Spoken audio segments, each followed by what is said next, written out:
Hello everyone, আমি এখন আছি আমার গ্রামের বাড়িতে। আর আমাদের গাছে কত কলা হয়েছে দেখো বন্ধুরা। ডাঙা দেখে শীতলা মন্দির দেখলাম। এই মন্দিরটা প্রতিষ্ঠা করা হবে সামনে শনিবার। আর আমি আর বোন গেলাম পুকুর দেখতে। ওখানে বাবা, কাকা, মামা, দাদু সবাই আছে। আর ওখানে পুকুর সেচা হচ্ছে। বাবা প্রথমে পুকুরটা পরিষ্কার করছে। জল কমতে না কমতে একটা কই মাছও ধরেছে, একটা শোল মাছ আর একটা মাগুর মাছ। আমাদের পুকুরে পোনা মাছও হয়েছে আর কয়েকটা শোল মাছ হয়েছে। তারপর মামা, বাবা অনেক মাছ ধরেছে।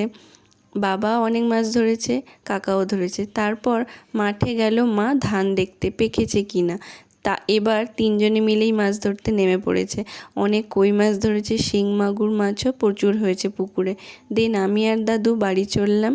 মা এই সেই বড় শোল মাছটা কাটছিল, আমি দেখতে থাকি। আর তোমরা আমার চ্যানেলটাকে সাবস্ক্রাইব করো। বাই।